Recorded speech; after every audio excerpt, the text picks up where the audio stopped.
या थोड़ा वेट करना पड़ेगा उसके लिए। पर एक बड़ी खूबसूरत बात तो गौरांग साहब ने कही कि अगर आप बाजार में हैं तो आपको सकारात्मक रहना पड़ेगा, आपको पॉजिटिवली सोचना पड़ेगा, तभी आप बाजार को पकड़ पाएंगे। नहीं तो नेगेटिव अगर आप गए तो फिर हाँ, सवालों में आप सवाल कर सकते हैं, लेकिन सोच आपको सकारात्मक रखनी होगी, एंड दिस इज गुड।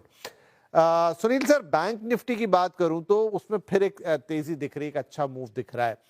अब कुछ लोग आज दिन में सवाल पूछ रहे थे यूट्यूब पे कि क्या पीएसयू बैंक ज्यादा आकर्षक है या प्राइवेट बैंक की तरफ जाना चाहिए और हमें लगता है खरीदना चाहिए, तो वो लोगों का रुझान फिर से उस तरफ चला गया। बैंक सेक्टर वैसे अच्छा कर ही रहा था, बीच में थोड़ा ऊपर नीचे हुआ, लेकिन अब फिर उसने रफ्तार पकड़ी है, तो सवाल भी आने लग गए हैं।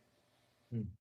तो ये बात ऐसी है कि देखिए, आज के दिन में अभी भी एक आरबीआई रेट हाइक करेगी, ये सोच मन में नहीं आई है कि जो भी चीज करेंगे, क्योंकि आरबीआई ने क्लैरिफिकेशन दिया कि हम करेंसी को कंट्रोल करने के लिए रेट हाइक का इस्तेमाल नहीं करेंगे करके अनऑफिशियल सोर्सेज से आया। और सेकंड बात है कि रेट हाइक क्यों आउट ऑफ द कंसिडरेशन में है, वो इसका कारण ये है कि ये सप्लाई साइड का इन्फ्लेशन है जो ऑयल के जरिए, करेंसी के जरिए और एल नीनो के जरिए जो सप्लाई साइड में हो रहा है, उससे रेट हाइक करके इन्फ्लेशन को कंट्रोल नहीं किया जा सकता है, क्योंकि हमारे साइड में डिमांड साइड का पुल से इन्फ्लेशन बढ़ा नहीं है। तो इसीलिए आरबीआई ऑल्सो ऑलवेज एक गवर्नमेंट को पॉजिटिव सपोर्ट देने की अभी तक की उन्होंने दिखाया है कि front loading the rate cut या लिक्विडिटी की स्टेप्स जो भी है, एक सपोर्टिव चीज है। और अगर रेट हाइक करेंगे तो जो ग्रोथ आ रही है, एज इट इज ऑयल के प्रॉब्लम के कारण ग्रोथ में थोड़ी दबाव की बात सब इकोनॉमिस्ट कर रहे हैं, मगर और भी दबाव बढ़ जाएगा अगर ये रेट हाइक भी जोड़ देंगे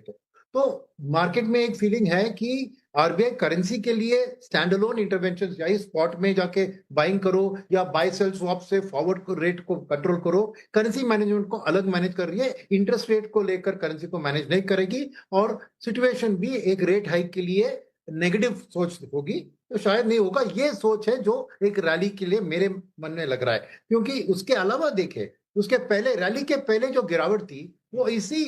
डोमेस्टिक में जीसेक की रेट 7.12 गई तो ट्रेजरी होल्डिंग्स का मार्क टू मार्केट से नुकसान होगा, ऐसी बातों भी चल रही थी। और डिपॉजिट मोबिलाइजेशन नहीं हो रहा है तो दबाव है, मगर क्रेडिट ग्रोथ स्ट्रांग है तो अल्टीमेटली बोरोअर्स को वो फेस करना पड़ेगा। अब मैंने आरबीआई के रेट हाइक की बात की, बट आरबीआई रेट हाइक करे या ना करे, इकोनॉमी में रेट हाइक हो रहा है,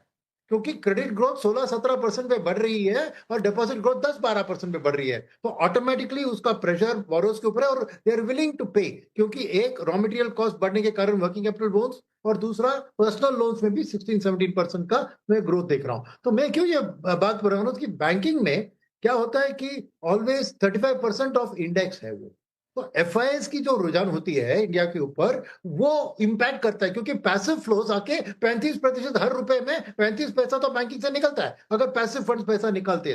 तो ये स्थिति में यहां पर एक आरबीआई की ओर से एक positive rate cut, sorry rate hike नहीं होगा करके आएगी, वो ये पॉजिटिव है। अब आपने प्राइवेट और पब्लिक सेक्टर की बैंक की बात पूछी, तो देखिए शॉर्ट टर्म में कंज्यूमर की डिमांड में कमी नहीं है, रूरल डिमांड की भी रिकवरी हो रही है, कंज्यूमर ड्यूरेबल्स ऑटो सेल्स अच्छे हैं, तो ईएमआई बेस्ड बोरोइंग्स भी प्राइवेट सेक्टर को सपोर्ट कर रहे हैं। तो मेरा मानना है कि वो शॉर्ट टर्म में प्राइवेट सेक्टर बैंक्स का कंज्यूमर लेंडिंग स्पेस में उनका मार्केट शेयर एनबीएफसीज और बैंक्स का ज्यादा है, मगर पब्लिक सेक्टर बैंक्स में कैपिटल गुड्स साइकिल को फाइनेंस करने की क्षमता है, जिसको वक्त लगेगा, थोड़ी देर लगेगी, मगर लॉन्गर टर्म में वो जरूर आके एक आपको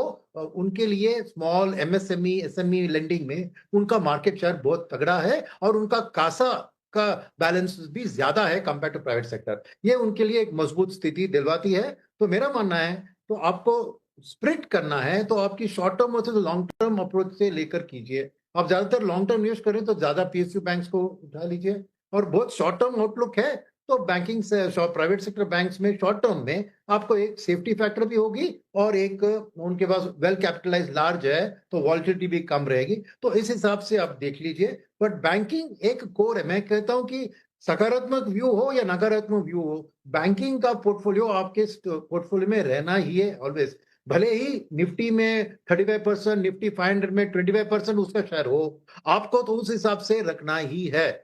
आप इग्नोर नहीं कर सकते हो बैंकिंग सेक्टर को, वो blood circulation of the economy में मानता हूं। अच्छा, ये चूंकि बैंकिंग पे बात कर रहे हैं, मैं एक रियल एस्टेट का